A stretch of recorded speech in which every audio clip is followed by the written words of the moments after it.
Guten Morgen miteinander. Herzlich willkommen.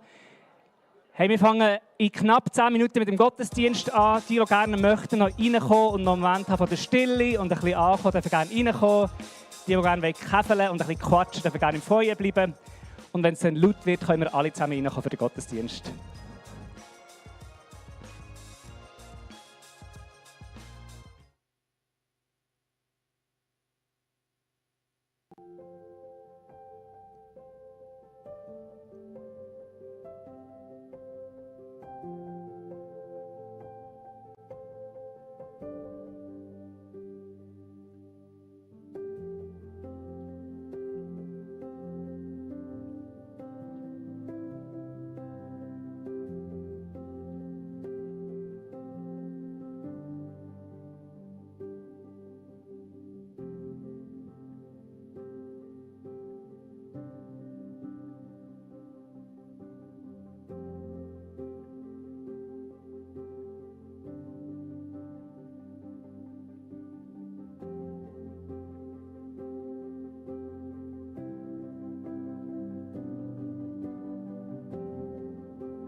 So, herzlich guten Morgen. Willkommen in der GVZ Zürich Oberland. Schön, dass ihr alle zusammen da seid. Natürlich ganz herzlich willkommen an die Verwandtschaft und Familie Jakob, die da ist, für die Einsegnung vom später haben. Und Verwandtschaft von Fröses, die hier ist. Auch für die Einsegnung. Wir freuen uns sehr, dass ihr da seid. Und alle anderen natürlich, die regelmäßig da sind, Gäste, die zum ersten Mal da sind. Schön, dass ihr da seid. Ich weiß nicht, ob es euch auch schon so gegangen ist heute Morgen. Ich bin heute bei fast 11 Grad aus dem Haus gegangen und habe im T-Shirt ein bisschen kalt gehabt. Und denke, es ist richtig schön und erfrischend. Und es hat mich an unser Jahresthema erinnert. Und falls ihr vielleicht neu da seid oder zu Besuch da seid, wir immer so ein bisschen versuchen, ein Thema über das Jahr zu finden und sagen, hey, wir glauben, dass Gott etwas möchte machen. Und dieses Jahresthema für das Jahr ist «Erfrischt Leben». Wir glauben, wir hoffen, wir wünschen uns, dass Gott unser ganzes Leben immer wieder neu erfrischen kann. Und jetzt haben wir eine Hitzeperiode gehabt, was ein bisschen schwierig war, das irgendwo am eigenen Leib und Körper zu erfahren. Aber vielleicht ist es gerade so ein bisschen die Kühle nochmal so eine Erinnerung, zum Überlegen, hey, ja stimmt, Gott möchte in meinem Leben eine Frische reinbringen. Und das wünschen wir uns für jeden von euch. Wir hoffen, dass heute Morgen ein erfrischender Morgen sein darf. Nicht nur von der Temperatur, sondern auch für unser Herz, für unsere Seele. Dass wir zur Ruhe kommen, dass wir etwas mitnehmen von Gott heute Morgen. Genau. Und noch ein Tipp für alle, die heute zum ersten Mal da sind, die zu Besuch da sind. Das darf man fast nicht öffentlich sagen, aber ich sage es hier und im Livestream, von dem her ist es jetzt sehr öffentlich. Wenn ihr zum ersten Mal da seid, dann dürft ihr einfach zum Next Steps Desk gehen und ihr kommt dort einen Kaffeegutschein über. Es gibt auch Mitglieder, die jede Woche probieren, ob sie einen überkommen. Je nach Team klappt es manchmal nicht. Aber ihr seid ganz herzlich eingeladen auf einen Kaffee, auf ein Getränk, wenn ihr nachher möchtet, noch ein bisschen da bleiben und noch möchtet, ein bisschen Zeit miteinander genießen. Genau. An dieser Stelle natürlich auch ein herzliches Willkommen am Livestream. Falls du aus irgendeinem Grund daheim bist und nicht daher kommen oder vielleicht aus der Ferien eingeschaltet bist oder im Nachhinein nachschaust. Schön, dass du auf diese Art und Weise mit uns zusammen verbunden bist und connected bist. Genau. Hey, ich würde sagen, zum Start des Gottesdienstes machen wir ganz kurz einen Austausch miteinander, dass ihr nicht einfach den ganzen Morgen zuhören müsst, sondern auch miteinander reden. Und ich möchte euch ermutigen, etwas miteinander zu teilen, wo ihr dankbar seid. Irgendetwas, wo ihr sagt, hey, ich bin dankbar dafür. Und wenn euch nichts in den Sinn kommt, könnt ihr immer das Wetter bringen. Das ist immer eine gute Strategie. Aber vielleicht kommt euch etwas anderes in den Sinn. Dreht euch kurz um, Personen neben euch, hinter euch, etwas teilen, wo ihr dankbar dafür seid.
Sehr gut.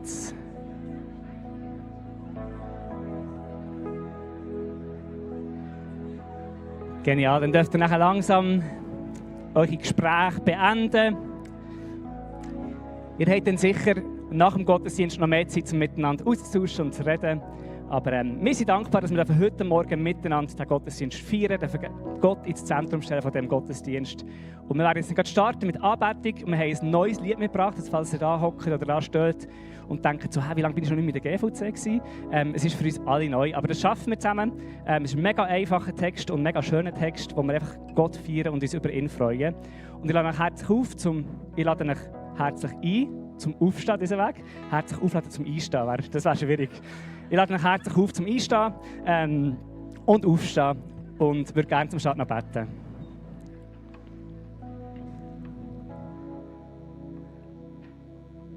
Ja, liebender Vater, Jesus Christus, Heiliger Geist, wir danken dir, dass wir heute Morgen nicht einfach nur als eine Church Family oder als eine Gemeinschaft zusammenkommen, sondern dass du da bist, dass du im Zentrum stehst und dass wir jetzt in dieser Zeit unseren Blick auf dich richten, dass wir all die Sachen von dieser Woche einfach vor dir herbringen. Ganz bewusst dich einladen in unser Alltägliche, unsere Sorgen, unsere Fragen. Und dass du das siehst und da möchtest du reinreden. Und wir beten, dass du heute Morgen das machst, was wir brauchen. Jeder Einzelne. Der eine braucht Erfrischung, der andere braucht Herausforderung, der andere braucht einfach eine Ermutigung. Und du kannst das geben, was wir heute Morgen brauchen. Wir richten unsere Augen auf dich und wir freuen uns über dich und wir stellen dich ins Zentrum von dem Gottesdienst. Amen.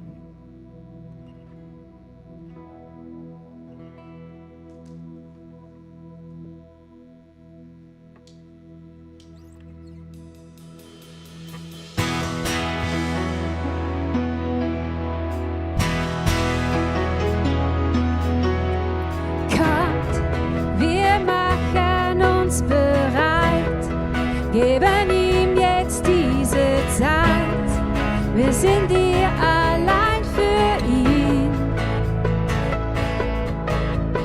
Gott, deine Gegenwart ist hier, unsere Herzen legen wir voller Freude vor dich hin.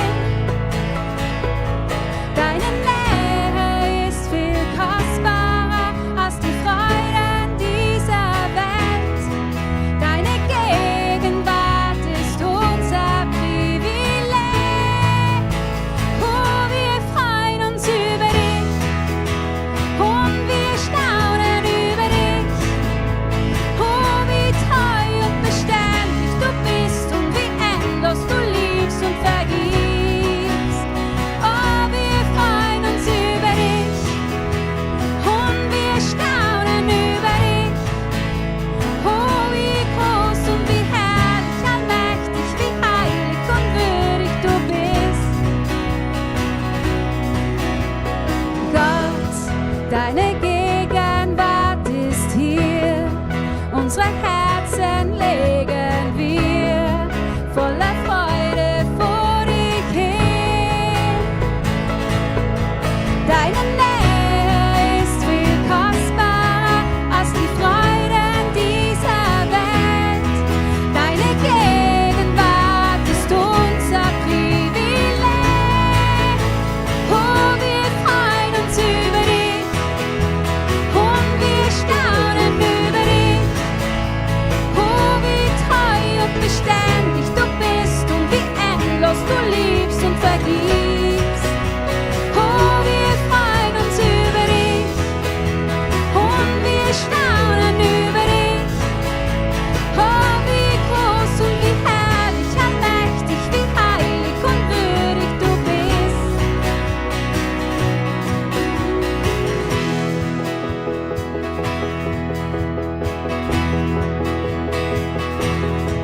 Du gibst Schönheit für Asche, Freude für Trauer. Wie könnte ich anders, als dich anzubeten? Leben in Fülle, ewige Freiheit. Wie könnte ich anders, als dich anzubeten? Schönheit für Asche, Freude für Trauer. Wie könnte ich anders, als dich anzubeten? Leben in Fülle, ewige Freiheit. Wie könnte ich anders, als dich anzubeten? Schönheit für Asche, Freude für Trauer.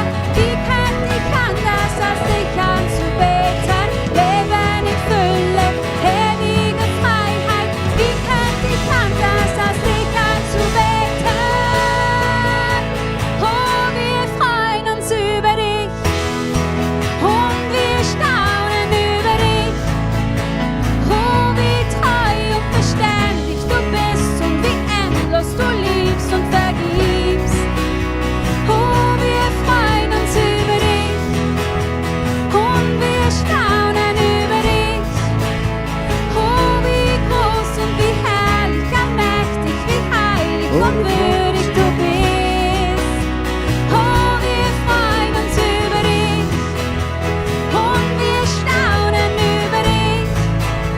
Oh, wie treu und beständig du bist und wie endlos du liebst und vergibst. Oh, wir freuen uns über dich und wir staunen über dich. Oh, wie groß und wie herrlich, allmächtig, wie heilig und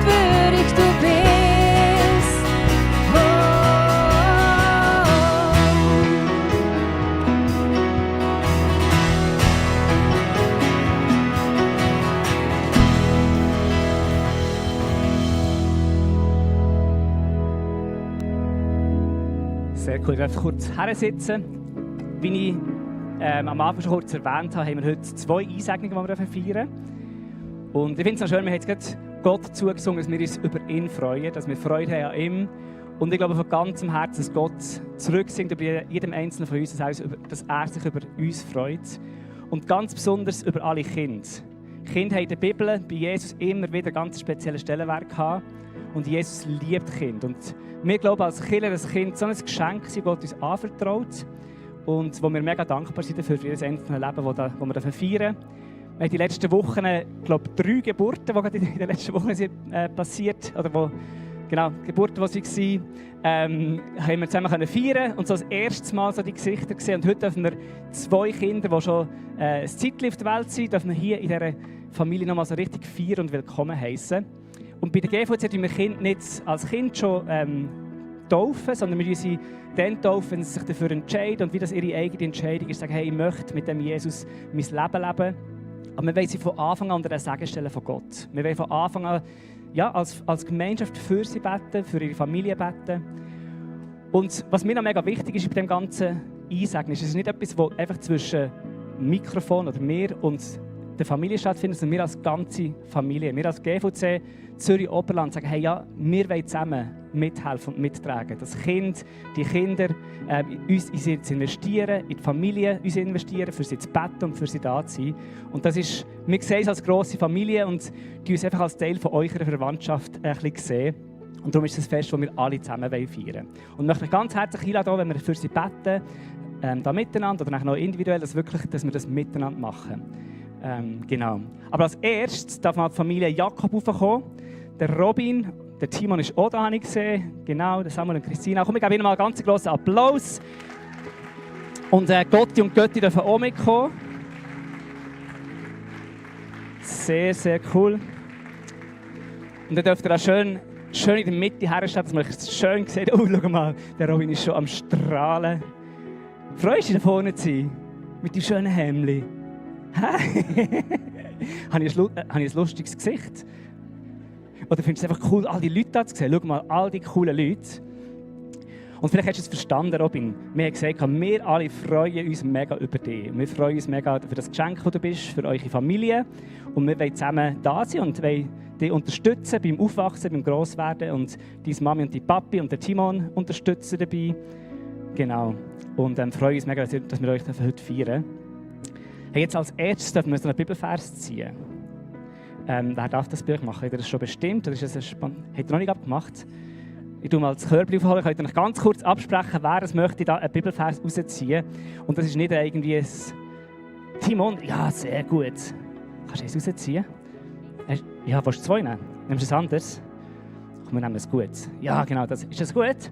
Darf ich schnell haben, zum schnell vorlesen? Ist gut. Kannst du schon lesen? Noch nicht. Kannst du schon? Komm, ich will das Mikrofon noch einmal vorlesen. Kannst du mit mir mitlesen? Ist gut. Da steht, ich aber und mein Haus wollen dem Herrn dienen.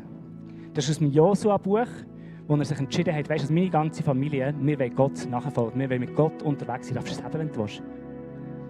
Kannst du es mitnehmen? Und das wollen wir über euch als Familie und natürlich über dich, Robin, aussprechen, dass du von Anfang an sagst, hey, weißt du, ich entscheide mich, mit Gott unterwegs zu sein, ihm zu folgen, mich auf ihn einzulassen, ihm zu vertrauen, von ihm versorgt zu werden, geführt zu werden.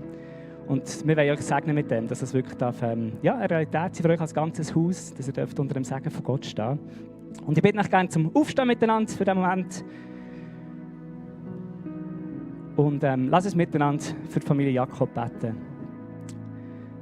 Vater im Himmel, wir danken dir vielmals für den Robin, wir danken dir vielmals für die ganze Familie, danke vielmals für das wunderbare Geschenk, das er ist. Wie wunderbar, dass du ihn gemacht hast.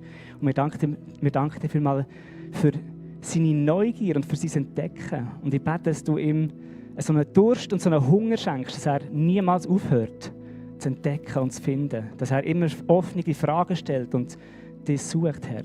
Wir beten, dass du ihn segnest mit einer Lebensfreude, mit dem Schutz, dass du den Schutz um sie herumstellst, Herr. Und wir beten für die ganze Familie, dass sie wirklich so als ganzes Haus, als ganze Familie dir nachfolgen. Und dass du der Fels bist und das Zentrum bist in ihrem Leben. Wir danken dir vielmals, dass du bei der Christina, beim Samuel bist, Herr, auch beim Timon bist und dass du ihnen alle Weisheit, alle Kraft, alle Liebe und Geduld schenkst, um einfach den Robin auf dem Weg zu begleiten, ihm helfen, deine Grösse und deine Schönheit von klein an zu wissen und zu entdecken, Herr. Ich bete dafür, dass du in den herausfordernden Zeiten ihnen ganz, ganz nach bist, dass du ihnen all das gibst, was sie brauchen. Und wir beten, dass du für den Robin nicht einfach nur ein Konzept bist, sondern wirklich von früh an darfst eine Person sein, die er kennt, Herr. Wir segnen sie als ganze Familie, wir segnen auch die Götti und Gotti und die ganze Verwandtschaft. Segnen du sie, dass sie dafür zusammen so ein Segen sind für den Robin. Stell sie unter dein Segen, unter deinen Schutz, im Namen von Jesus. Amen. Amen. Findest du das Mikrofon so cool? Das findest du so cool?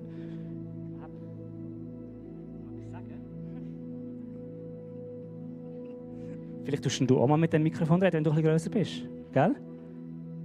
Wer weiß? Sehr cool. Komm, ich gebe Ihnen noch mal einen ganz grossen Applaus.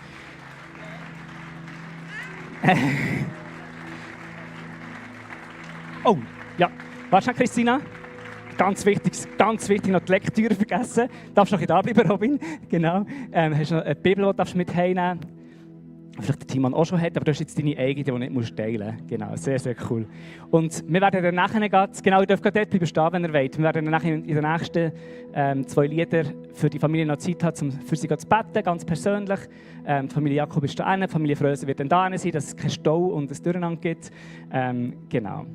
Jetzt sollten wir mal kurz absitzen, es ist gesund zum Absitzen und Aufstehen die ganze Zeit, oder? Und die Familie Fröse darf gerade vorkommen und könnt ihr ihnen einen ganz grossen Applaus geben.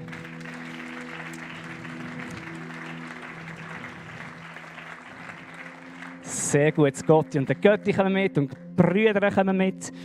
Jetzt brauchen wir da Platz auf der Bühne in so einer grossen Familie.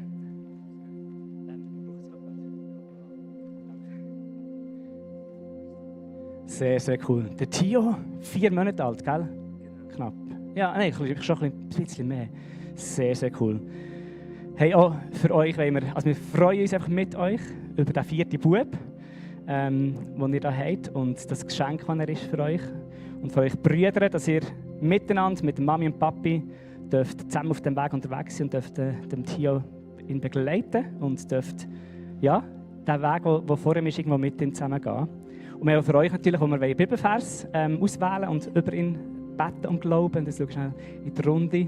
Wer möchte das bei euch? Wollt ihr das zwischen den Jungs noch streiten? Oder aus? Bist du ausgewählt worden? Sehr gut. Der Papi darf. Sehr gut. Willst du ausprobieren zu lesen? Ein ehrlicher Mensch ist reich an Segnungen.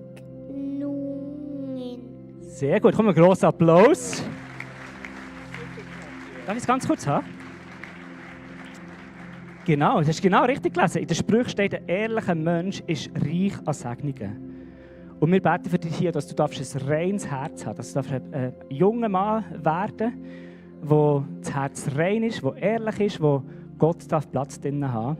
Und ja, ich möchte euch einfach segnen, für euch beten, als Familie mit diesen 4 Jungs, für viel Kraft, Energie, Weisheit und Führung in dem Ganzen innen.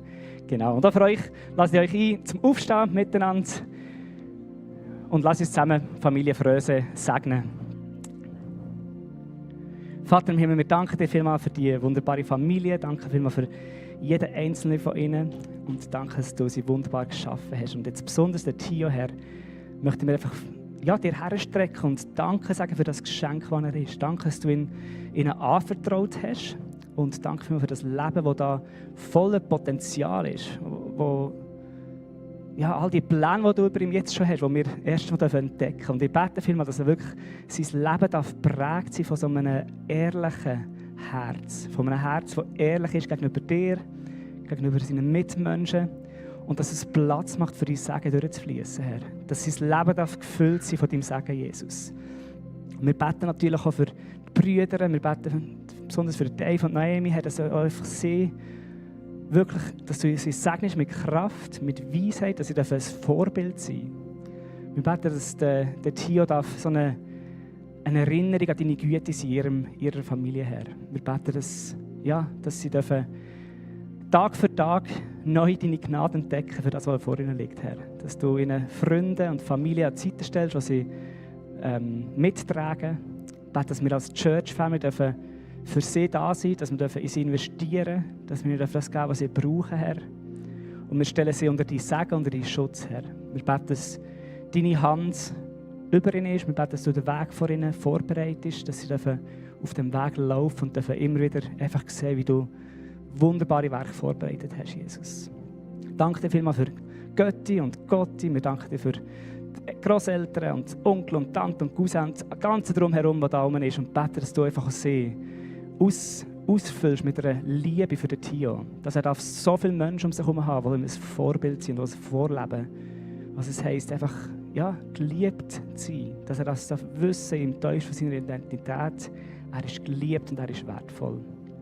Danke dir vielmals dafür, Jesus. Amen. Amen. So schön. Hey, dann dürft ihr im Fall, wenn ihr möchtet, kommen Sie auch noch mit, Jungs, oder alle zusammen. Sehr, sehr cool. Dürft ihr nachher dann auf diese Seite runtergehen und ihr dürft alle bleiben stehen. Und wir geben euch nochmal einen ganz, ganz grossen Applaus auf eurem Weg hier rüber. Und dann, wie? Hei, hei, hei. Danke, Noemi. Du musst immer gehen. Ist gut, du darfst vorlesen, dafür darf er die Bibel haben. Es ist am Tio seine. Aber könnt ihr sie ihm dann vorlesen und mit ihm zusammen anschauen. Genau, sorry, dass ich die Bibel fast vergessen hätte, aber es ist gut, dass du wärst. Sehr gut. Hey, dann dürft ihr gerne hier rübergehen. Und wir werden jetzt zurück in Worship gehen. Und es gibt uns Zeit, zum Worshipen, Gott anzubeten. Aber die gerne möchten und können, dürfen auch auf die Seiten übergehen, die Familie Jakob, die Familie Fröse. Und einfach für sie beten, dürfen sie segnen, ganz persönlich.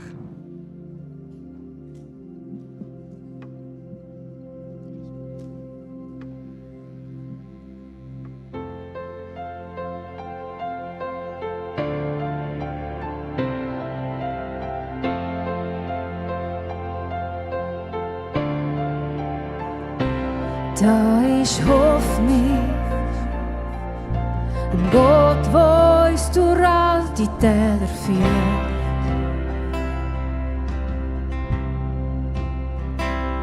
Da ist Hoffnung, gehst mit uns durch jeden Sturm und jedes Feuer.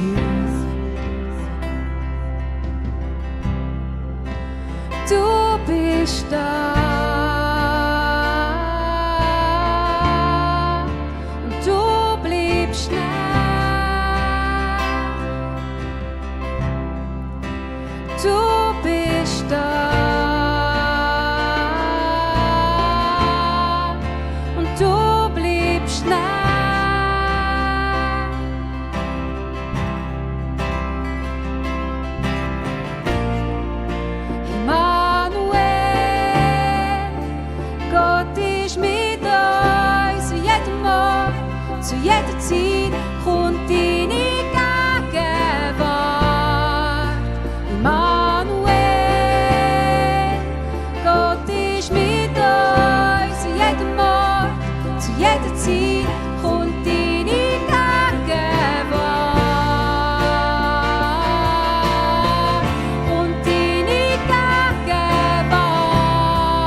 Da ist Frieden, wo greifbar ist in jeder Lebenslage.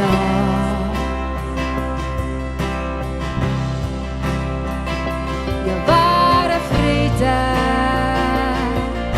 wo höher ist als irdischer Verstand.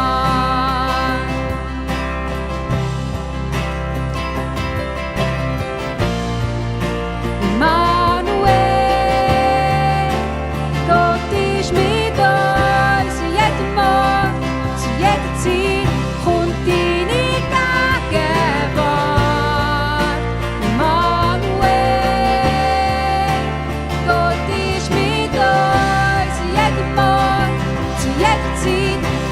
die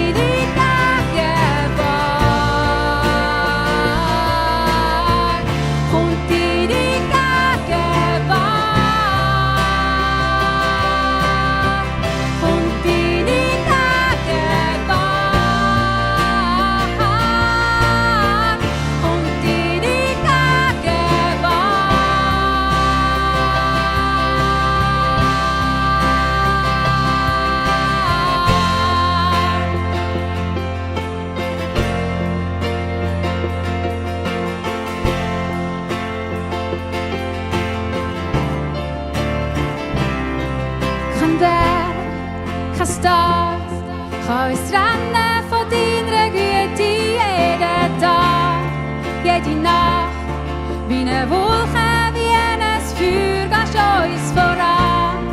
Auch durch die Wüste, du bist mit uns und du bleibst uns immer nah. Immer nah. Kein Berg, kein Tal kann uns trennen von deiner Güte. Jeden Tag, jede Nacht, wie eine Wolke, wie ein Feuer, gehst uns voran. Auch durch die Wüste, du bist mit uns und du bleibst uns immer nah.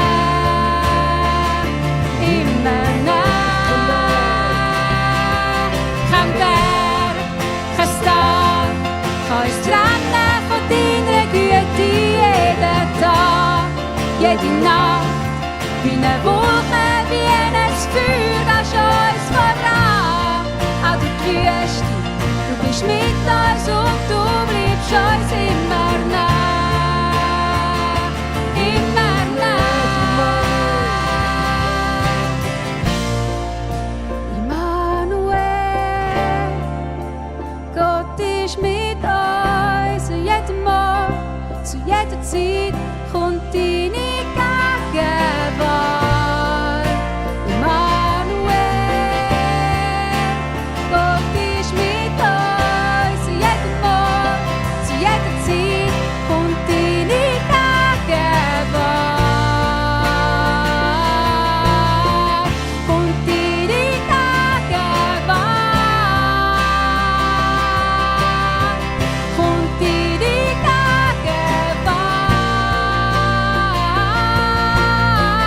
Kommt deine Gegenwart.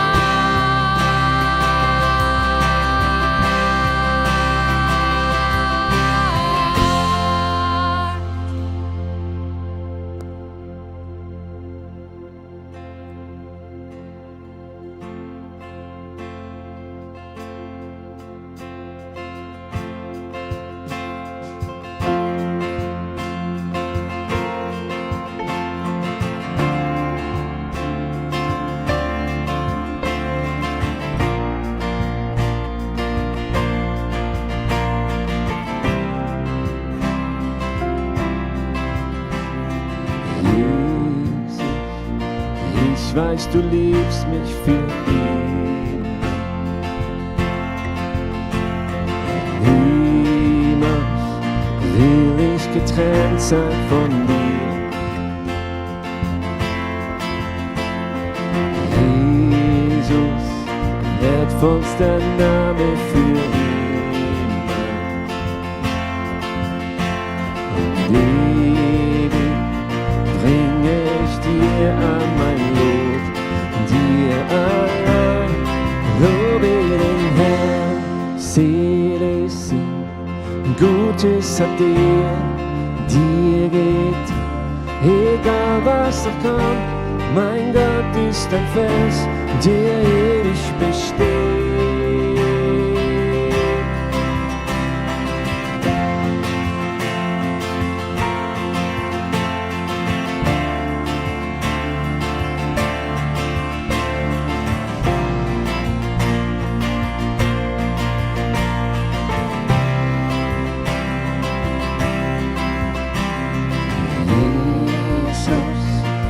Ich weiß, du liebst mich für immer. Niemals will ich getrennt sein von dir. Jesus, wertvollster Name für immer. Ewig bringe ich dir an mein Lob, dir allein lobe den Herrn. Seele singt, Gutes hat dir getan, egal was kommt. Mein Gott ist ein Fels, der ewig besteht. Lobe den Herrn, lobe den Herrn. Seele singt, Gutes hat dir getan. Vers, der ewig besteht. Egal was kommt, ich bleib bei dir, du lässt mich niemals los. Mein Herz ist ruht in dir und weiß, du bist für mich genug. Egal was kommt, ich bleib bei dir, du lässt mich niemals los. Mein Herz ist ruht in dir und weiß, du bist für mich genug. Lobe den Herrn, sing, Gutes hat dir getan. Egal was kommt, Mein Gott ist ein Vers, der ewig besteht. Lobe den Herrn, lobe den Herrn, sing, Gutes hat dir getan. Egal was kommt, mein Gott ist ein Vers, der ewig besteht. Egal was kommt, mein Gott ist ein Vers, der ewig besteht. Egal was kommt, mein Gott ist ein Vers, der ewig besteht.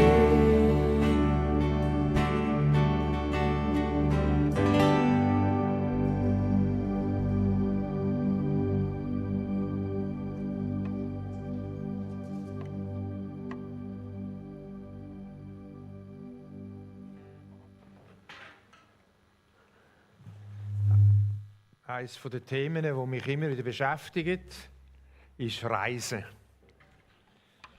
Ich weiss nicht, ob es dir auch so geht, was dich beschäftigt. Reisen einerseits machen meine Frau und ich beruflich, indem wir Gruppenreisen leiten. Und auf der anderen Seite haben wir jetzt auf Ende Jahr eine grössere private Reise geplant. Und ich habe angefangen vorzubereiten und dann geht es darum, ja, wo geht es jetzt wirklich hin und was ist das Beste um die Jahreszeit, welche Destination ist am besten, dann welche Hotels sind am besten und dann gehst du auf die Buchungsplattformen und schaust noch, welches Hotel könnte noch besser sein und dann denkst du, nein, ich buche doch noch nicht, weil ich weiss doch nicht, ob es das richtige Hotel ist und vielleicht gehe ich auf eine andere Plattform und gehe auf ChatGPT schauen und so weiter, oder? Und dann kommt der Flug, oder? Fände ich ja, wann buche ich jetzt den, oder? Und dann bin ich tatsächlich so zweimal im Tag schauen, wie sich jetzt die Flugpreise entwickeln, welche Fluggesellschaft sollen wir nehmen, welches ist der günstigste Zeitpunkt und so weiter. Und plötzlich habe ich gemerkt, hallo, ich denke fast nichts mehr anders als dem Zeugs rum. Das ist so richtig, ich meine, das ist nichts tragisch, wenn man so etwas vorbereitet, ist ja schön, wenn man das kann. Aber wenn es einem so richtig einzieht und so richtig die Hosen runterlässt dabei, oder? Hat plötzlich einfach nur noch an dem gedacht. Und dann habe ich gemerkt, jetzt muss ich buchen, jetzt muss ich abschliessen, jetzt muss ich aufhören und mit dem abschliessen. Ich weiss nicht, was dich an Materiellem in die Gefahr bringt, dich in Beschlag zu nehmen. Was dein Herz absorbiert. Ist es ein Auto? Sind es Kleider? Sind es Reisen bei mir? Was ist es dann? Seit einigen Jahren fokussieren wir uns in unseren Predigten immer wieder auf geistliche Gewohnheiten. Wie ein Sabbat haben wir schon gehabt, Gemeinschaft leben, in der Stille aushalten. All diese Sachen dienen uns, um mit Jesus reifen, näher bei Jesus zu sein. Und jetzt in dem frühen Herbst, wenn wir oder Spätsommer, wenn wir miteinander neue Gewohnheiten anschauen, die Gewohnheit von der Grosszügigkeit. Für Jesus ist der Umgang mit Besitz, in welcher Form auch immer, ein grosses Fokusthema gewesen. Ich habe es fast nicht geglaubt, aber ich glaube, dass Simon, der die Serie vorbereitet hat, dass fast ein Drittel der Worte von Jesus sich um Geld und Besitz drüllt. In einer Kultur, die prägt ist von «Habe ich echt wirklich genug?», setzt Jesus ein radikales Kontrastprogramm. Nämlich die Gewohnheit der Grosszügigkeit. Es ist ein Gegenmittel gegen das Schleichende, habe ich genug, komme ich genug über. ist es echt das Beste, könnte es noch etwas besser geben, könnte es noch toppen, könnte ich noch warten, könnte ich noch mehr investieren und so weiter. Wie könnte ich das Optimalste herausholen, ist das Kontrastmodell von Jesus, die Gewohnheit von der Grosszügigkeit. Wenn man von Grosszügigkeit redet in dieser Serie, dann geht es natürlich um viel mehr als um Geld, um Finanzen. Besitz könnte auch anders sein. Es kann sein um Zeit, Grosszügigkeit mit Zeit, Grosszügigkeit mit Aufmerksamkeit, Beziehungen, Begabungen und Einfluss. Es spielt keine Rolle, ob man grosszügig ist mit viel oder mit wenig. Auf beiden Arten kann man grosszügig sein. Ich bitte euch jetzt, euch kurz zu überlegen, kennt ihr eine Person oder zwei, die grosszügig ist? Überlegt euch kurz die Person. Dann überlegt euch, wie die Person ist. Ist sie griesgrämig? Stößt sie ab? Oder ist eine Person, die anzieht, wo man sich gern mit ihr abgibt? Ich habe mir überlegt, wer kenne ich so? Ich habe zwei Freunde, die sind sehr grosszügig. Über viele Jahrzehnte schon. Nicht nur zu mir, sondern auch zu anderen Menschen. Und ich habe gemerkt, wie sie auch zu sich selber grosszügig sind. Denn wer zu anderen grosszügig ist, ist auch zu sich grosszügig. Manchmal umgekehrt, nicht ganz so genau. Und ich habe gemerkt, das sind Menschen, wo man gerne mit ihnen zusammen ist. Das sind Menschen, die anziehend wirken. Und sie haben mich geprägt. Sie haben mir geholfen, dass ich selber zu einem grosszügigen Mensch werden. Meine Vorbilder. Mein Vater war auch so ein Vorbild, obwohl wir ganz wenig Geld hatten in der Kindheit. Mein Vater war Pfarrer im Glanerland und da hat der Pfarrer wenig Geld verdient. Aber immer war es üblich, dass zum Pfarrer Bettler gekommen sind, Landstreicher, hat man denen auch gesagt.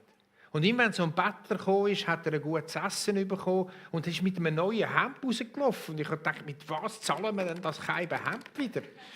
Und er ist mit einem rumgelaufen oder mit sauberen Söcken oder Unterhosen oder irgendetwas hat er wieder rübergekommen und ist rausgezogen. Und mein Vater war so grosszügig und das hat mich auch geprägt. Gestern Abend sind meine Frau und ich am 70. Geburtstag. Wir sind dann ein bisschen früher heimgegangen, damit ich fit bin heute für euch. Und da haben verschiedene Leute, es waren knapp 100 Gäste, eine riesige Party. Ganz viele Leute können sagen, was sie verbindet mit dem Geburtstagskind. Und da ist eine grosse Grosszügigkeit herausgekommen. Nicht nur finanziell, sondern viele haben gesagt, der Mann hat mich gefördert. Der Mann hat an mich geglaubt. Der Mann hat Zeit in mich investiert. Der Mann hat mich eingeladen. Der Mann hat mich ins Spiel gebracht. Und ich habe plötzlich gedacht, wow, was für ein Mann. Auf so verschiedene Art und Weise dermaßen grosszügig. Wir schauen jetzt einen längeren Text an von Jesus im Umgang mit Besitztum. Das ist ein Text, der herausfordert, echt, der vielleicht triggert. Mir gefällt er. Sammelt euch keine Reichtümer hier auf Erden, wo Motten und Fresssitze fressen und wo die Diebe einbrechen und sie stehlen. Sammelt euch stattdessen Reichtümer im Himmel, wo weder Motten noch Frostsitze fressen, wo euch keine Diebe einbrechen und sie stehlen. Denn wo dein Reichtum ist, da wird auch dein Herz sein. Das Auge gibt dem Körper Licht. Ist dein Auge gut, dann ist dein ganzer Körper im Licht. Ist dein Auge jedoch schlecht, dann ist dein ganzer Körper im Finstern. Wenn nun das Licht in dir Finsternis ist, was für eine Finsternis wird das sein? Der dritte Teil. Ein Mensch kann nicht zwei Herren dienen. Er wird dem einen ergeben sein und den anderen abweisen. Für den einen wird er sich ganz einsetzen und den anderen wird er verachten. Ihr könnt nicht Gott dienen und zugleich dem Mammon. Wir haben da einen typischen Sandwich-Text. Es ist nämlich in 3 Teile aufgeteilt. Oben ein bisschen Brot, unten ein bisschen Brot und zwischendurch das Fleisch. Reichtümer sammeln ist das erste Brot. Das Fleisch ist das Augengleichnis. Und nicht zwei Herren dienen, das ist der untere Teil vom Brot. Irgendwie dunkt es einem aber, dass das Fleisch gar nicht so richtig da passt. Wir haben miteinander schauen. Wir fangen an mit dem ersten Teil. Sammelt euch Reichtümer, aber am richtigen Ort. Ich lese den Text nochmal. Sammelt euch keine Reichtümer hier auf der Erde, wo Motten und Frost sie zerfressen und wo Diebe einbrechen und sie stehlen. Sammelt euch stattdessen Reichtümer im Himmel, wo weder Motten noch Rost sie zerfressen und wo auch keine Diebe einbrechen und sie stehlen. Denn wo dein Reichtum ist, da wird auch dein Herz sein. Jesus sagt nicht, wir sollen keine Reichtümer sammeln, sondern seine Frage stellt sich, wo wir unsere Reichtümer ansammeln. Er sagt, sammelt Reichtümer im Himmel. Wie um Himmels Willen kann man Reichtümer im Himmel sammeln? Wie man Reichtümer auf Erden sammeln kann, ist allen klar. Aber wie kann man Reichtümer im Himmel sammeln, indem man investiert jetzt schon ins Reich von Gott? Jesus sagt, wir können nicht an irdischen Sachen Reichtum festhalten, er ist unsicher. Jetzt geistert Gott durch die Presse durch, so die Frage, ob wir echt in einer grossen Blase drin sind, was Aktien anbelangt. Ob es irgendwann das Nödeli kommt, wo es platzt und dann plötzlich die Aktien wieder verlieren.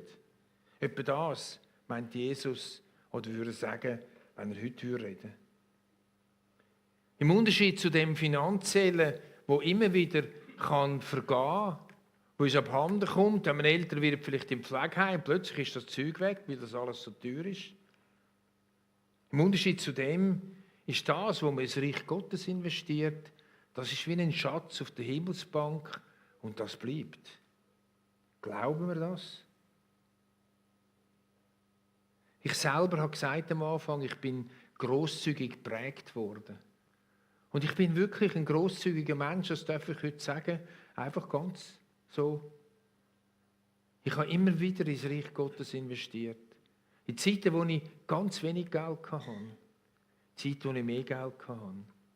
In Zeiten, wo ich wenig Zeit hatte und in Zeiten, wo ich mehr Zeit hatte. Und ich habe gemerkt, es lohnt sich. Und trotzdem merke ich, wie mein Herz immer wieder auch sich am Materiellen festklammert und das Materielle so wichtig wird über allem hinein. Das ist manchmal so ein Verriss. Auf beide Seiten hin.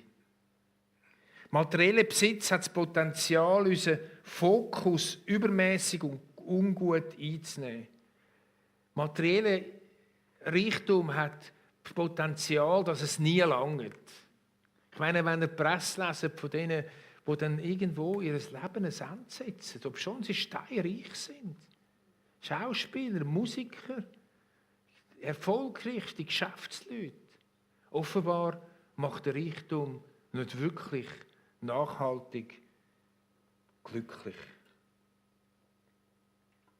Wir haben den ersten Teil dem Sandwich-Text. Sammelt euch Reichtümer, aber am richtigen Ort. Jetzt lassen wir den zweiten Teil aus und kommen zum dritten Teil. 2 Herren dienen, unmöglich. Ein Mensch kann nicht 2 Herren dienen. Er wird dem einen ergeben sein und den anderen abweisen. Für den einen wird er sich ganz einsetzen, den anderen wird er verachten. Ihr könnt nicht Gott dienen und zugleich dem Mammon. Der dritte Abschnitt beinhaltet eine radikale Aussage. Der Mammon ist ein Ausdruck, ein aramäischer, für Besitz und für Geld. Jesus sagt, wir können nicht beidem dienen. Wir können nicht Gott dienen und dem Besitz dienen. Entweder nehmen wir das eine, unser Herz ein, oder das andere. Parallelität, sagt Jesus, geht einfach nicht. Probier es aus und du wirst merken, er hat recht. Dann kommen wir jetzt zu dem Fleisch, zu dem mittleren Einlage. Das, was eigentlich scheint, passt gar nicht so recht drin. Es ist der Teil 2, ein gutes Auge haben. Was im Himmels Willen ist jetzt ein gutes Auge? Meine Frau hat gerade den grauen Star operiert 2-mal und sie hat wieder gute Augen. Aber ich glaube, in dem Text ist etwas anderes gemeint als eine Operation. Vielleicht braucht es auch eine Operation, aber im geistlichen Sinn. Können wir lesen den Mitteltext.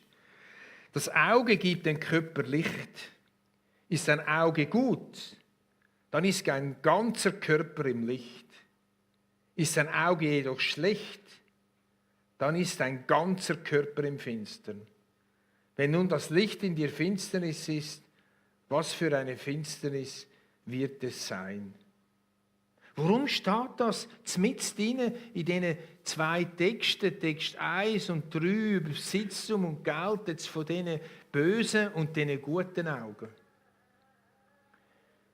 Im Hebräischen bedeutet die Redewendung gutes Auge Tov Aim. Und Tov Aim bedeutet grosszügig.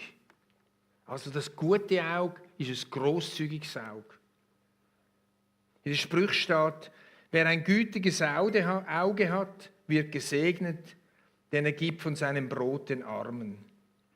Im Gegenzug bedeutet schlechtes Auge Ra'ain, das heisst Eigennützigkeit.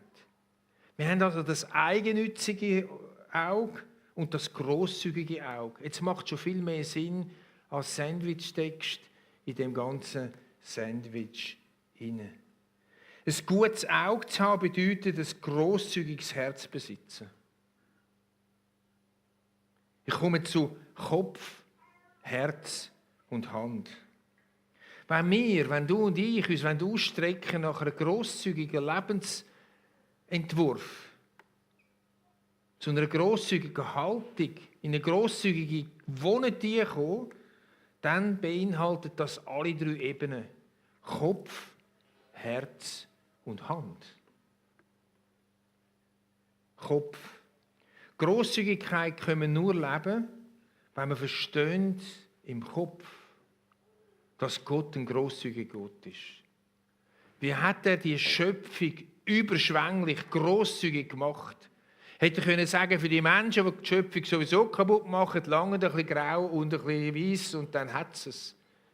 Wir könnten ein bisschen weniger Tiere und weniger Pflanzen machen, das würde auch lange, wir trampeln wieder drüber. Aber nein, Gott hat alles so grosszügig gemacht. Nur ist das Problem, dass der Mensch von Anfang an die Schöpfung mit dem kranken Auge angeschaut hat. Bei all dem, was Gott gegeben hat, hat der Mensch gesagt, ja, aber der Baum, von dem wollte ich auch. Gott hat gesagt, das ist nicht gut. Ja, Gott mag mir etwas nicht gönnen. Das ist das kranke Auge, das sagt, Gott mag mir etwas gar nicht gönnen. Mit welchem Auge schaust du? Wir wollen mal miteinander das gesunde Auge anschauen. Wenn du mit dem gesunden Auge schaust, was siehst du? Du siehst Gott als einen versorgenden Vater. Du siehst, dass du ein geliebtes Kind von Gott bist. Du siehst, dass sein Leben ein unverdientes Geschenk ist.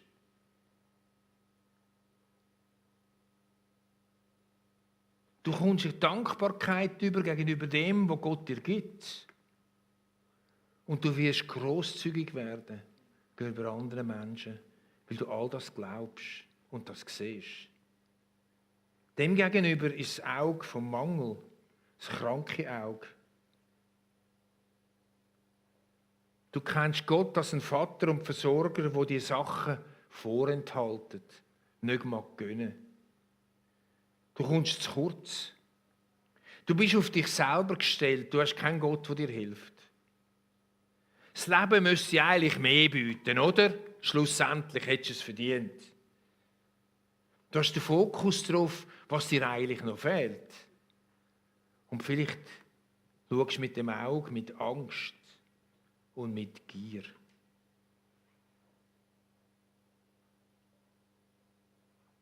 Ich wünsche dir von ganzem Herzen, dass du mit einem gesunden Auge schauen kannst. Dass du Gott als einen gebenden Gott kannst verstehen, der dir mag gönnen und der ein guter Gott ist. Und das vor allem in der Schöpfung kannst sehen. Zweites, das Herz. Dein Herz steht für die Ebene der Gefühle und der Erfahrung. Erfahrungen prägen unser Herz. Hast du wenig Grosszügigkeit erlebt? Hast du keine Freunde oder Bekannte oder Menschen im Leben wie ich, die grosszügig sind? Hast du nie Eltern, Lehrer oder Vorgesetzte erlebt, die grosszügig sind? Gott möchte dir zeigen, dass er grosszügig ist. Vielleicht kannst du eine Liste erstellen, für was dass du Gott alles kannst dankbar sein. Und mit dieser Liste jeden Tag Gott danken. Und es könnte sein, dass dein Auge gesund wird, weil du mehr siehst, was du hast, als das, was du nicht hast. Das dritte nach Kopf, Herz ist die Hand. Am besten üben wir Grosszügigkeit ein, indem wir es Praxis machen. Nicht im Kopf und nicht im Herz behalten, sondern ganz in Action, Tat in der Praxis. Praxis ist wichtig für uns zum Lernen. Wir können Grosszügigkeit trainieren und einüben. Du kannst nicht einfach den Schalter umlegen und sagen, so, ab morgen bin ich grosszügig. Das geht nicht. Aber wenn du anfängst, in einem Bereich grosszügig zu sein, könnte es sein, dass plötzlich die anderen mitkommen. Grosszügigkeit in allen Aspekten vom Leben, zum Beispiel Grosszügigkeit mit Zeit, mit Vergehen, Grosszügigkeit mit Vergehen. Oder Grosszügigkeit mit Gastfreundschaft. Grosszügigkeit mit Geld. Grosszügigkeit mit Ermutigung. Oder mit Ehrerweisung. Ich habe in der Vorbereitung an einen Mann denken, der immer so ehrenvoll die Menschen behandelt. Ich habe gedacht, wow, ist der mir ein Vorbild, ich habe es noch nicht geschafft. Wenn er einfach so, ich kann die Leute so Ehre geben, das ist auch grosszügig. Da muss gar nicht unbedingt Geld dazu haben. Oder gestern hat ein Sohn von dem, der Geburtstag hatte, gesagt, ich habe meinen Vater nie gehört im ganzen Leben, negativ über eine Person zu reden. Der Jubilar ist grosszügig, indem er die Menschen annimmt, wie sie sind. Und sie kann verstehen, wie sie sind. Und sie kann stehen lassen, wie sie sind. Von dem her hat mir der Geburtstag gestern eine gute Vorlage gegeben für die Predigt heute. Ich könnte es allenfalls über Spesen nehmen. Ich habe keine Spesen. Ich habe noch die Frage, wie grosszügig bist du mit dir selber? Ja, wie grosszügig bist du mit dir selber? Bist du knauserig mit dir? Und wenn du geheiratet bist, die Frage, wie grosszügig bist du mit dem Ehepartner?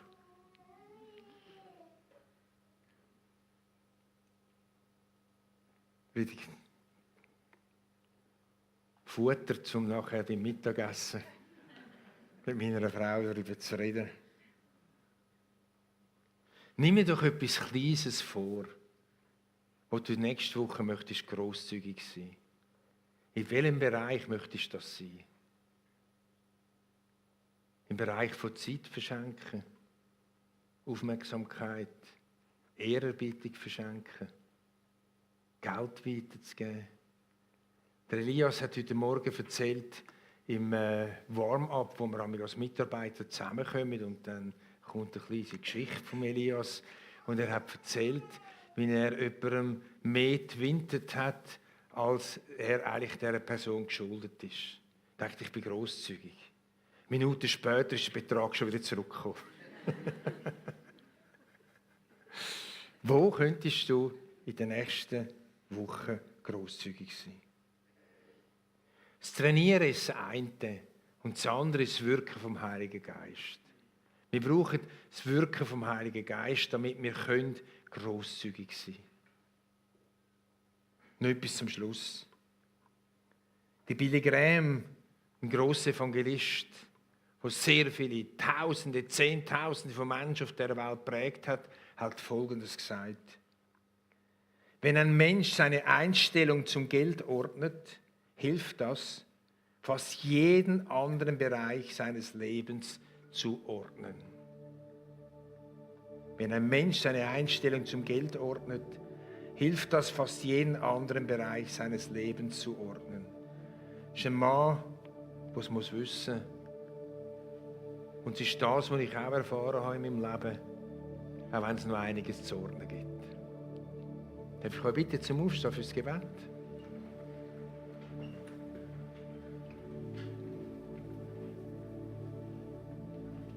Jesus, ich danke dir für den herausfordernden Text. Du willst uns nicht etwas vorenthalten, sondern du meinst es gut mit uns. Ich bitte dich, dass Menschen, die skeptisch sind, ob du gut meinst, können durchdringen zum Gedanken, Jesus meint es gut. Jesus, du weißt, wie das Leben funktioniert. Du weißt, wie unser Leben frei wird. Und du weißt, weil du dein eigenes Leben verschenkt hast, wie reich wir werden, wenn wir unser Leben verschenken für andere. Oder einen Teil vom Leben. Jesus, ich ehre dich dafür, dass du dein Leben für uns verschenkt hast. Allmächtiger Gott, ich ehre dich für die Schöpfung, die so vielfältig ist, so wunderbar, so gewaltig, so reich, so fantastisch. Ich kann es kaum glauben, dass die ersten Wiesen schon wieder grün werden. Ich kann es kaum glauben, dass die ersten Blumen schon wieder blühen. Du hast es wunderbar gemacht. Du grosszügiger Gott. Du allmächtiger Gott. Du liebender Vater. Du fürsorgender Vater. Ich bin froh, habe ich dich. Hilf uns auch, die in der Gefahr stehen, vom nicht genug nachrennen. Die in der Gefahr stehen, von der Selbstoptimierung. Hilft uns, dass wir relaxed werden können. Ob wir viel oder wenig haben. Im Vertrauen auf dich. Amen. Wir haben da, gerade für Gäste noch wichtige Information, ein Gebetsteam. Die sind dort hinten im Eckli hinein und die beten gern für euch. Für Gesundheit beten oder für etwas aus der Predigt rauskommt beten, für ein gesundes Auge beten, was auch immer. Die sind gern für euch parat. Und jetzt gehen wir miteinander in den Lobpreis hinein, wie wir es nennen, Worship.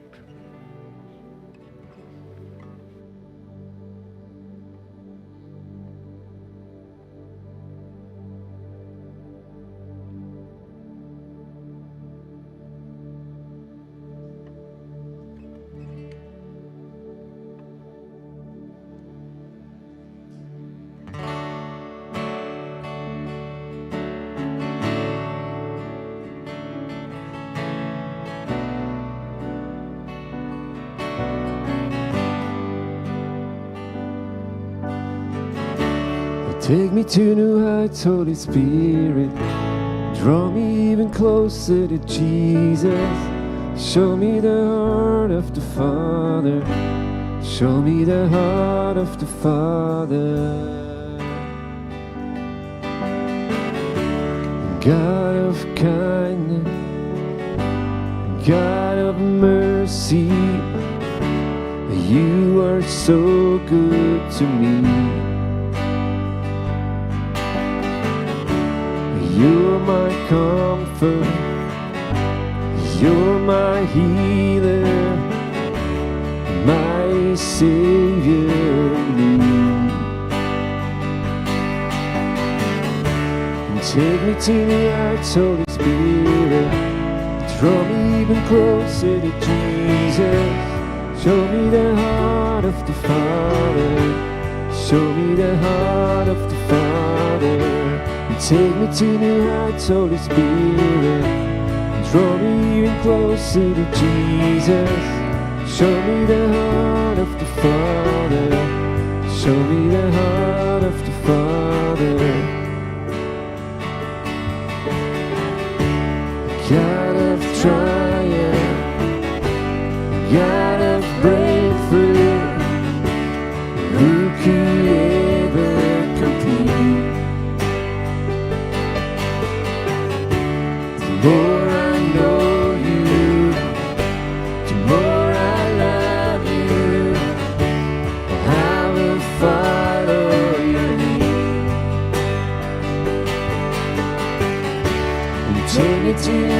heights, Holy Spirit. Draw me even closer to Jesus. Show me the heart of the Father. Show me the heart of the Father. Take me to the heights, Holy Spirit. Draw me even closer to Jesus. Show me the heart of the Father. Show me, take me to the heights. And take me to the heights, Holy Spirit. Draw me even closer to Jesus. Show me the heart of the Father. Show me the heart of the Father. Take me to the heights, Holy Spirit. Draw me even closer to Jesus. Show me the heart of the Father. Show me the heart of the Father.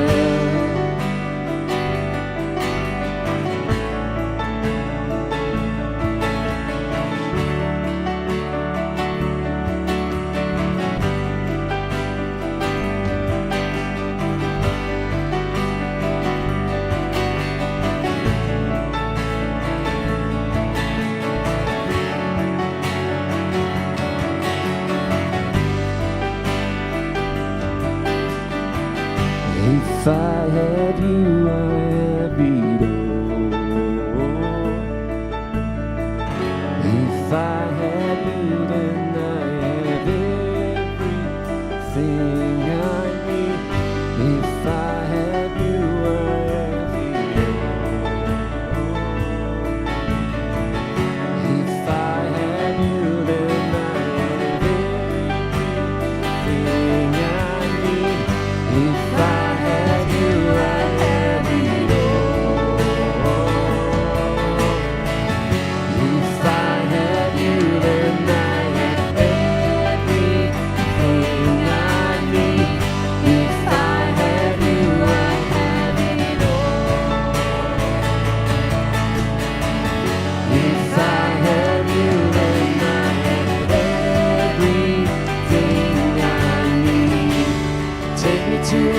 Holy Spirit, draw me even closer to Jesus.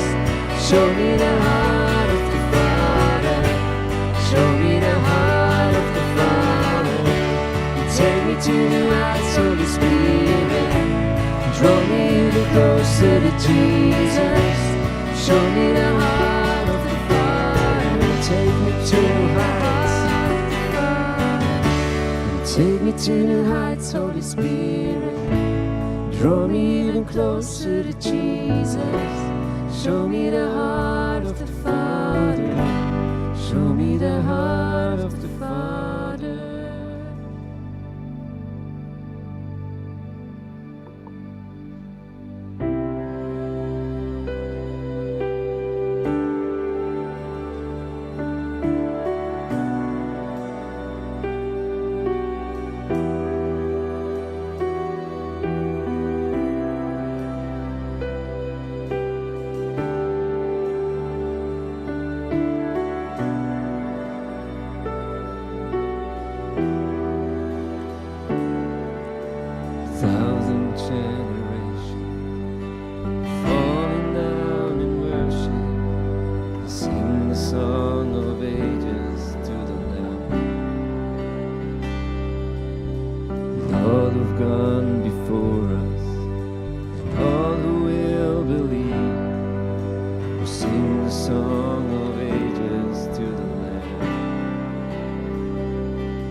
Is the highest, your name is the greatest, your name stands above them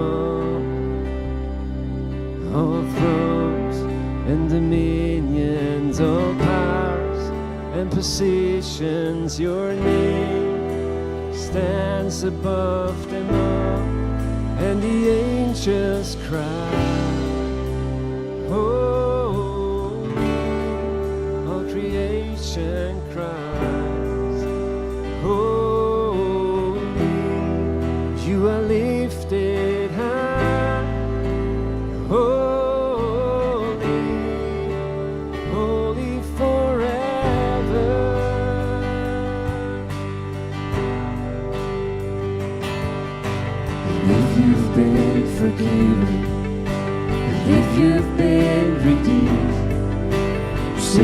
song forever to the Lamb. If you walk in freedom, if you bear His name, sing the song forever to the Lamb. Sing the song forever and amen. And the angels cry, holy, all creation cries, holy, you are lifted high, holy, holy forever. Hear people sing, holy, to the King of Kings, holy, you will always be, holy, holy forever.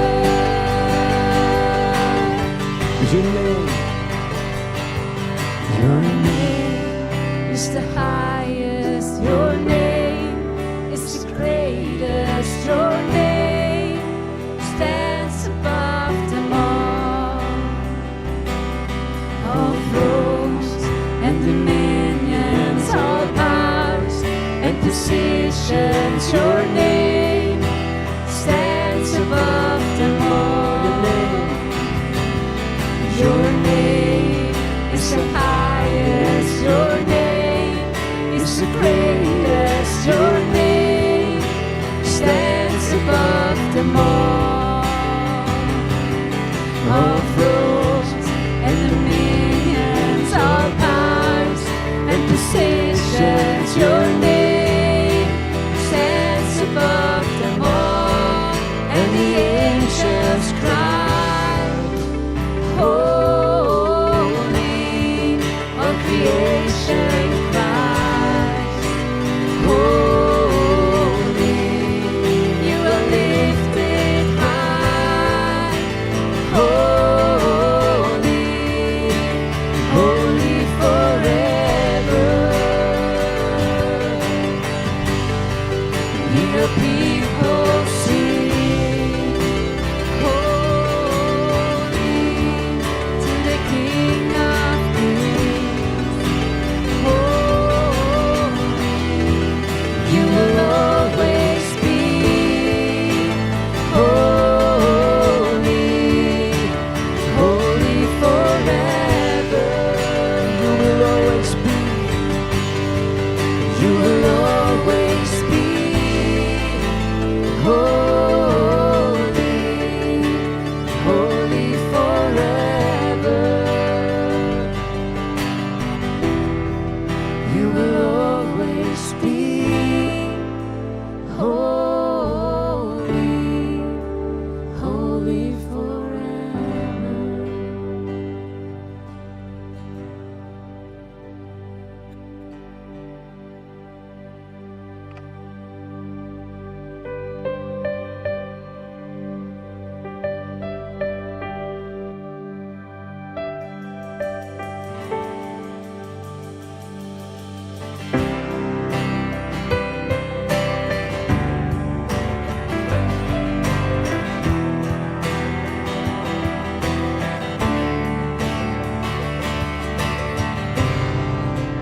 Du sahst mich längst, als ich noch nicht war. In deinem Buch stand schon jeder Tag. Niemand sonst kennt mich so wie du.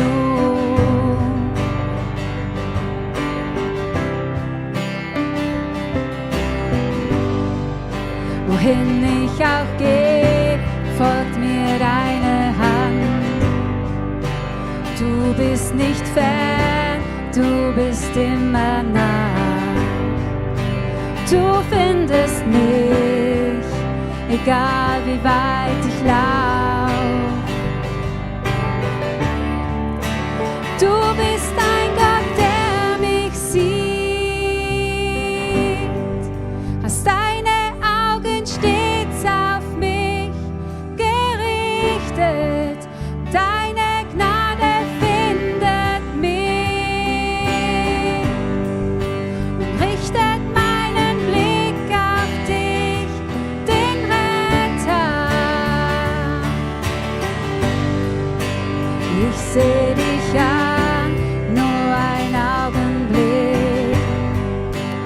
reicht völlig aus, du veränderst mich. Alles in mir erkennt dich, wie du bist. Du bist ein Gott, der mich sieht. Aus deinen Augen stets auf mich gerichtet. Deine Gnade findet mich und richtet meinen Blick auf dich, den Retter. Du bist ein Gott, der mich sieht. Aus deinen Augen stets auf mich gerichtet. Deine Gnade findet mich, richtet meinen Blick auf dich, den Retter.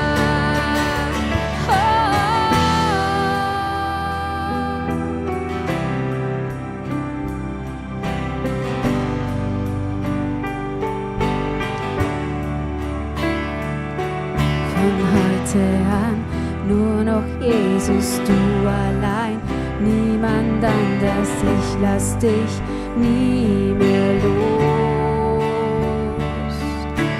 Denn ich weiß, du bist bei mir, ob ich geh oder falle, du lässt mich niemals los. Von heute an nur noch Jesus, du allein, niemand anders, ich lass dich nie mehr los.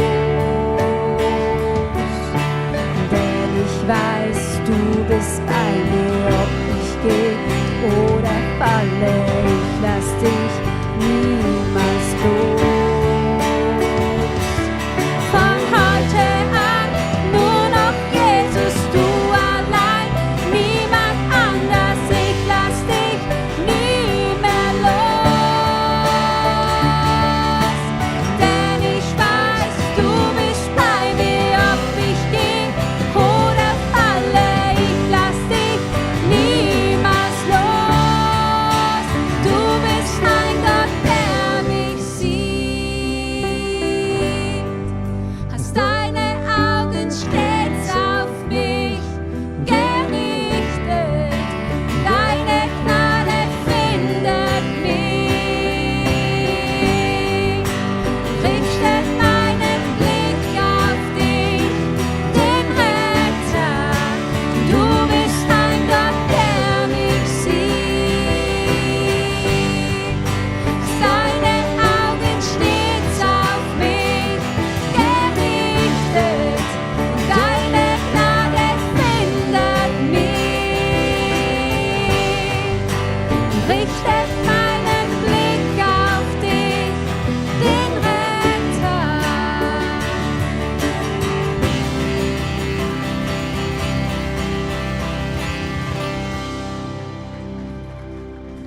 Yes, Amen. Hey, danke vielmals.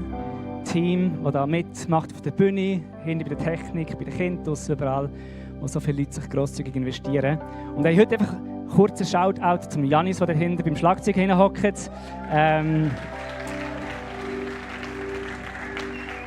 Sehr, sehr cool, dass du dich grosszügig so investierst in uns. Und wie gesagt, es sind ganz, ganz viele, die sich reingeben, aber so cool, dass du jetzt Teil von der Band bist und dir dort reingehst. Mega, mega schön. Sehr cool. Hey, ich liebe es, so die Lieder und die Predigt, das bringt irgendwie so in mir innen nicht den Druck raus von jetzt kommt noch etwas mehr, was ich machen muss. Jetzt muss ich auch noch grosszügig sein, ich muss doch schon meine Nächsten lieben, ich muss noch dieses machen und dann sollte ich noch das und jetzt muss ich das auch noch. Sondern mehr so einladend, so hey ja, Gottes Herz mehr zu entdecken und die Grosszügigkeit, die wir bekommen haben, weiterzugeben, das macht unser Herz freier und grösser und es hilft uns, es ist gut für uns. Das ist für mich so durchgekommen und ich hoffe für euch auch, dass es nicht als Druck überkommt, sondern mehr als Einladung in die Freiheit hinein und in die Grosszügigkeit hinein. Und wir möchten uns jetzt einen Moment Zeit nehmen, wo wir eine freiwillige Kollekte einsammeln. Das machen wir jedes Mal, nicht wenn es um Grosszügigkeit geht.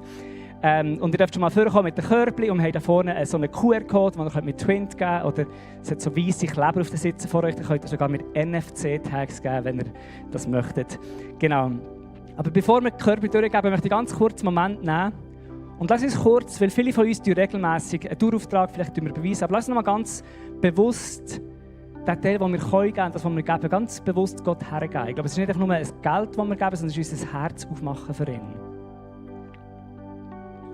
Und Vater im Himmel, ich danke dir vielmals, dass wir so eine grosszügige Church haben, wo jeder beiträgt mit seinen Gaben, mit seiner Zeit, mit Aufmerksamkeit, mit Liebe, mit Dienst und auch mit den Finanzen. Und ich danke dir für jedes einzelne Leben, jede einzelne Familie, jeden einzelnen Haushalt, wo dir vertraut und auch finanziell irgendwo möchte Platz machen, dass du wirken kannst. Und ich bete wirklich, dass unsere Herzen grosszügiger und grosszügiger werden, wenn wir mehr von dir entdecken.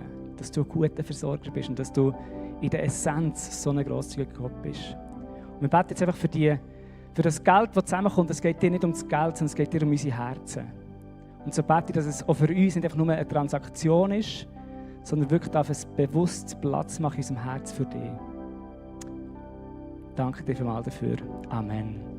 Amen. Ihr dürft gerne jetzt die Körper wieder drehen geben, ihr dürft gerne das, was ihr möchtet, geben. Und wie gesagt, viele von euch, viele von uns machen das regelmäßig und dann dürft ihr das Körper einfach weitergeben. Sehr, sehr cool. Hey, ich darf euch noch kurz ein paar Infos mitgeben, was uns die nächsten Wochen erwartet. Und wir haben so einen Slide, wo wir so ein bisschen den Überblick haben, aber die Realität ist, der Slide müsste etwa 3-mal so gross sein, weil ganz, ganz viele coole Sachen laufen im Leben unserer Church. Und am besten tut ihr euch die GVC-App abladen und dort ab und zu reinschauen, weil es gibt immer noch mehr, als wir da auf der Leinwand zeigen können. Aber ein paar Sachen, die ich möchte highlighten, die auf uns zukommen. Und zwar hat es für jeden etwas dabei. Und zwar, wer da drin ist ein Mann? Fangen wir mit dem Mann an. Wer ist ein Mann da drin? Oder ein Bub? Sehr gut, es gibt ein paar, die sich sicher sind. Genau.